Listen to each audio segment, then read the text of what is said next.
I was blinded by the light. Brr! Baby, it's cold outside. And unfortunately for some people, cool isn't just uncomfortable, it's fatal. Today we're talking about what really happens to the human body when someone freezes to death. And not in a true crime way, in a Mortician way. In a what actually happens after the snow settles way. Because I've seen this. I've picked up people who froze to death. I've lifted bodies that were literally frozen in the position they died in. Arms out, curled up on their side. And I promise you, Hallmark does not prepare you for that at all. Mortuary school doesn't even really touch it either. We're going to talk about the science of hypothermia, what your body does as it shuts down, why alcohol makes this worse, incredibly worse. We're going to talk about historical cases where the cold preserved bodies so well they became time capsules. And then we're going to talk about what it's like for us, the embalmers, the ones who have to work with a body that feels like frozen lasagna. We're going to talk about how you move them, why you can't straighten them, why autopsies can't happen right away, and why embalming a frozen body is like trying to inject fluid through a frozen slushy. Later in this video, I'm also going to talk about a recent case, and I hope I can bring a little clarity and a little peace to a situation that never should have happened. But for now, it's just another morbid Monday. Whoa, whoa, wish it was Friday. Welcome to the morbid school bus. Death science, come ride with us. Beep beep. Anyways, cue the intro.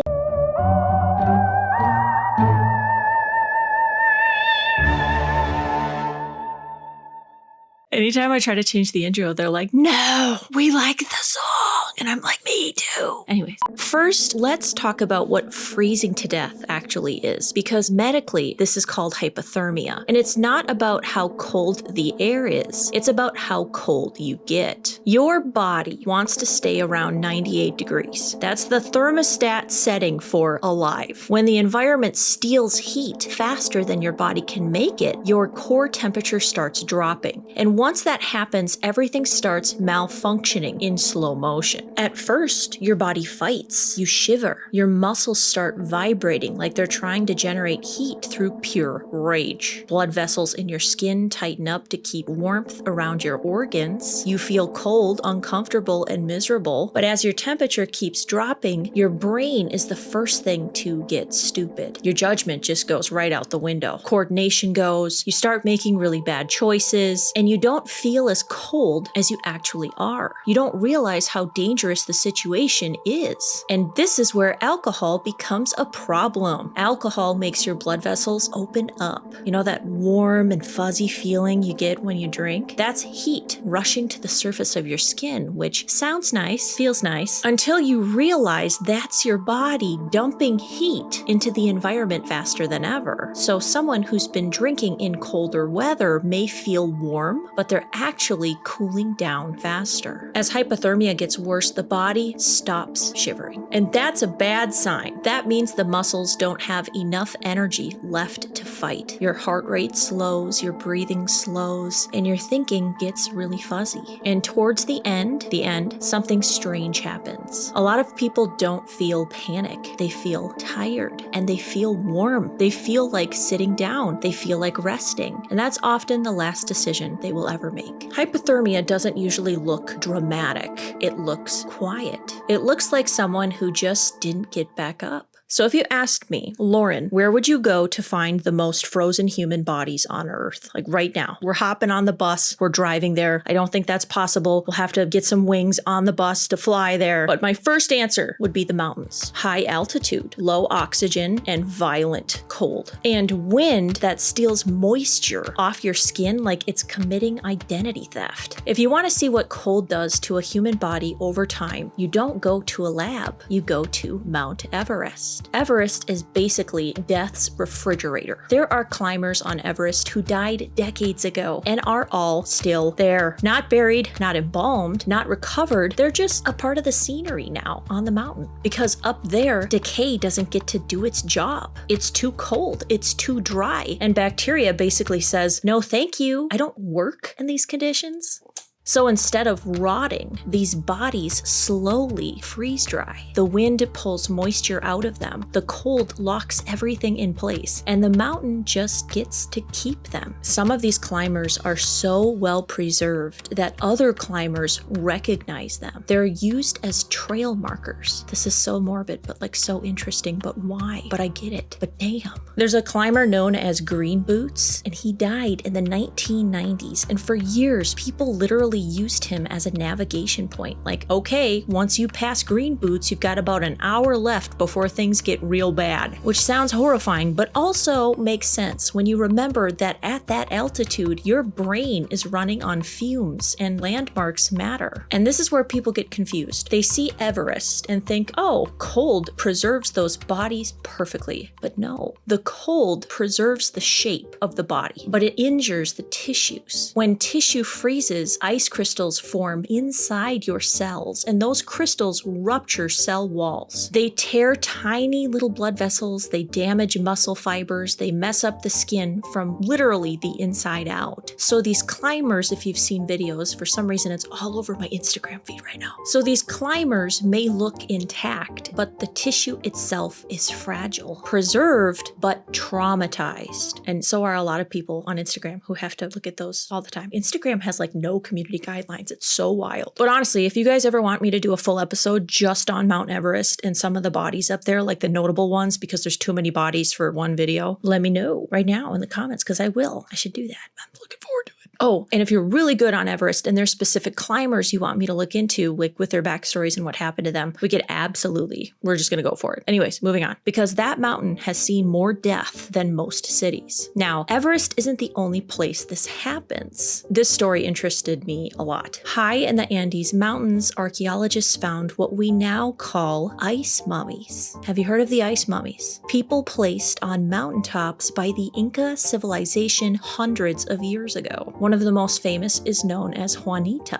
also called the Inca Ice Maiden. She was a child, and yes, she was a part of a human sacrifice ritual tied to their religion, which I understand religious beliefs are really powerful, but why did it have to be children? I hate that about history. She wasn't embalmed. She wasn't chemically treated. She was placed on a frozen mountain, and the mountain said, don't worry, I got this. Her hair is still intact. Her organs were still there in her cavity. Her face is still there. This is hundreds of years old. Literally incredible. Because altitude plus cold plus dry air created a natural deep freeze. Different culture, different time period, same science. Mountains don't care who you were. They care about temperature. And this is why this section matters, because when someone freezes to death in the modern world, in a field or in a trailer or in the snow outside a bar, what we see as embalmers is not a peaceful sleeping person. We're seeing a body that's been injured by the cold. Nature may have started the embalming process, but she did not do it in a way we like. So now that you know what cold does to a body over time, let me tell you what it's like when we actually go get one. Death calls, I'm talking about death calls, going to the scene. And for some reason, I always get these calls at night, probably because nobody's heard from them all day. So a daughter shows up after work or a neighbor calls in a wellness check, and that's when the death finally gets discovered. And when I tell you, it's always when I'm on call, it's always when it's super bitter cold, like -30 wind chill, like regret your life choices and why do I live where the air hurts my face. But when a body freezes, it freezes in the position they died in. Locked, arms out, legs bent, on their side, scrunching their face up. It's almost like they're a very unhelpful mannequin. I've picked up more than one person who froze to death in a trailer, and one that still lives in my brain was a man whose pellet stove went out. Nobody was there to tend to it, so the house just got colder, and so did he. His daughter found him in the hallway, and that's when we got called. He'd been there long enough that even his chickens outside, they all had frozen. It was so wild. So yeah, that one sticks with you. And when someone's frozen like that, you don't get to just gently reposition them like a normal pickup. You work with the shape that the body is in. So if they're on their side, they ride in the van on their side. If their arms are out and frozen in front of them like Superman, congratulations, that's their travel position back to the funeral home. You do not force that, because if you try to bend frozen tissues, you're not helping, you're actually doing more damage. So the body bag becomes less zip them up neatly and more like Tetris with gravity. And the cot, my little thing on wheels, the cot is just a suggestion, not a rule. Sometimes they fit, sometimes they absolutely do not, and it does look a little funny when you're rolling them out of the house and the family is watching you and you have to explain to them why they look that way, because they're curious too. They've never seen this before. In a lot of these cases, if we're going out to a scene and someone has died and they're frozen, it's typically what we call a corner call, meaning we're going to be transporting for the medical examiner's office. We have the cot, the van, the equipment. They call us, we show up, we help load up, and then we bring them to the medical examiner's office where the autopsy is performed. Especially if there's not this big, long medical history for the individual, we need to find out, was it hypothermia, a medical event, cardiac, alcohol, did they fall down? Cold just makes everything blurry. And here's the interesting part. I don't know if you've ever thought about this before, but you are today. You can't do an autopsy on a frozen body. They have to thaw first, which means depending on the time of night that we go out there, sometimes we don't drive them straight to the autopsy suite. A lot of the frozen calls happen after hours and the office is a couple hours away. So instead they just come back with me to the funeral home and we wait. We don't roll them in refrigeration because the body needs to gradually warm up and that takes time, which is wild because normally in this job, we're racing against time. I'm usually running around like a chicken with my head cut off. Too soon for a chicken joke. Anyways, bad example, but you get what I mean. Poor chickens. But with frozen cases, time already lost the fight because cold hits pause. And now we're just waiting for it to unpause. And that delay for the body can push everything back. The autopsy, filing for the death certificate, the release to the family. So when families ask why it's taking so long, or have you picked them up yet? When can we do the funeral? The answer is the cold already rewrote the schedule. We have to work around the body. And once the medical examiner is done and the body finally comes back to us, now we're dealing with a body that's been frozen, thawed, examined, and already injured by winter, which is why embalming a frozen body is a whole different beast. And that's where we're going next. Have you ever wanted to talk about this with an embalmer before? Now you're going to. So the medical examiner has finished the autopsy. The body finally gets to come back to us, and now it's embalmer time. And embalming a frozen body is not the same as embalming a normal case because the cold has already done some damage before we ever even touch them. Talked about that already. But when tissues freeze, ice crystals form inside of it, and those crystals tear things up on a microscopic level. So the tiny vessels, tiny structures, delicate tissue that's really important. So what we're working with is a body that on the outside kind of already looks preserved, but it behaves like it's been through winter combat and trauma. First rule, you cannot embalm someone who is still frozen. Remember, we can't autopsy them while they're frozen. Same thing is true. We cannot embalm them while they're frozen. They have to thaw first. And that has to happen slowly. No rushing, no pouring hot water on them, no picking them up and setting them in a hot tub like, all right, buddy, here's your last spa day. This is not a rotisserie situation. This is a gentle, supervised defrost. Because if you try to move frozen tissue, you're not repositioning it, you're breaking it. Once they've thawed enough to work with, embalming itself does get a little tricky. Frozen bodies don't drain normally. The blood is thicker. The vessels do not cooperate. So instead of a nice, clean exchange like we're used to, the embalming fluid is basically trying to navigate a road system after a blizzard, which is why we usually use stronger fluid and we inject that fluid much, much slower. This is not a set the embalming machine up and forget it case. This is a stand there and babysit the machine case. And the face, the important part, the face is always the hardest part. Those tiny facial vessels are usually the first to be damaged by freezing, which means distribution of the fluid, the embalming fluid, is uneven and swelling is very, very likely. So you're watching very carefully. You're adjusting constantly. You're doing a lot of small corrections because the goal isn't perfection. We just want them to be recognizable, look natural, and look as peaceful as possible. And here is the best way I can describe embalming a frozen body. body. It's like trying to inject fluid through a frozen straw. It technically works, but it's slow, uneven, and requires patience. And that's where I start to say nature already started the embalming process. She just did it in a way that we don't love. Cold preserved the outside, but injured the inside. And my job is treating the insides. The cold did me dirty. And this is why frozen cases take a lot longer. They take way more attention, they take more adjustments, and they take more experience. Because you're not just embalming a body, you're embalming a body that's been through winter.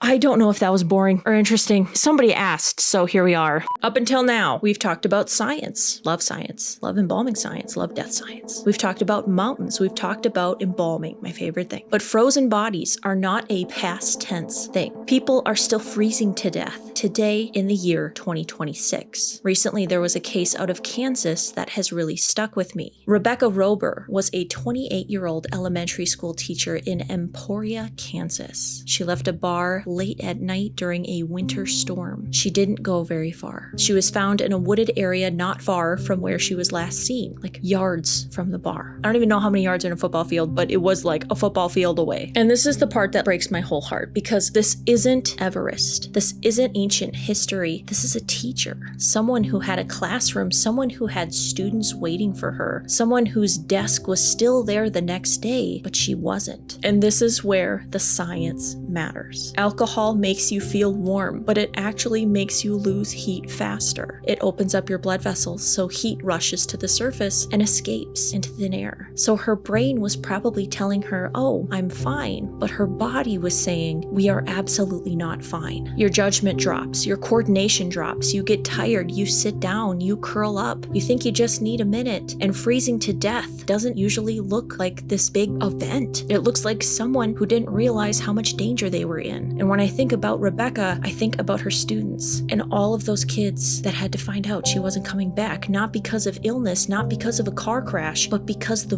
weather won. And Rebecca isn't the only one. There was George Musser, a 20-year-old in Stillwater, Minnesota, who left a bar and was later found dead during extreme cold. I'll never forget that one. He also didn't make it very far. And then there was John Boehm in Milwaukee, who had been drinking, went out in sub-zero temperatures, and he was also later found after collapsing on his way home. Different cities, different people, same ending. Cold doesn't care who you are, and alcohol just makes it so much worse. And this is the part where I hope people hear this message and just think twice. Because if just one person listens and decides not to walk home drunk in a storm, if someone calls a friend instead, maybe an Uber, then something good came out of these stories. And as heartbreaking as these cases are, this is what I want people to know. And this is hard to talk about, but most of the time, at the end, they don't feel fear. They feel tired. They feel warm. They get comfy. They lay down. And it looks more like falling asleep than like suffering. And I don't say that to make it okay. I wish all three of these people were still here with us. I say it because I hope it brings a little peace to the people who loved them. I really do. And it needs to be talked about more. When people think about freezing to death, they picture something dramatic. Mountains, snowstorms, extreme survival stories. But the cases I remember the most are the quiet ones. The man in the trailer that I had to go and pick up. The person who didn't make it home. The teacher whose students were still waiting for her. Not because the deaths were dramatic, but because they were literally ordinary. And that's what makes cold so dangerous. It doesn't announce itself. It doesn't warn you. It just waits until your body can't keep up anymore. As a mortician, I don't see the storm. I just see what comes after it. I see what the cold leaves behind, and that's why I talk about it this way. Not to scare you, not to shock you, but to put a human face on something that people think is rare and show you that it isn't. Because these aren't explorers. They're parents, students, teachers, sons, daughters, neighbors. And if this episode made you check on someone or think twice about walking home in bad weather or call for a ride instead, then it did what it was supposed to do. Not because death is interesting, but because life is. Woo! That one ended a little heavy, but we had to do it. If this episode meant something to you or taught you something new, make sure you're subscribed for more death science and the stories behind it. I think the stories make it better. I'm Lauren the Mortician. This is Morbid Monday, and every Monday we pick a new topic, we talk about it, answer the questions that you're dying to know, and at the end you get some mango kisses to start your week off right. And after those heavy stories, I think we need some kisses, so give me 1 minute. Her name is Mango. She is a mango. Oh my gosh. Oh, ma'am. No, don't eat me. Don't eat that. No. Okay, you know what? We needed these. It was heavy. Deep breaths. We found our chi. Love you, bye. Let me know what you want to talk about next week.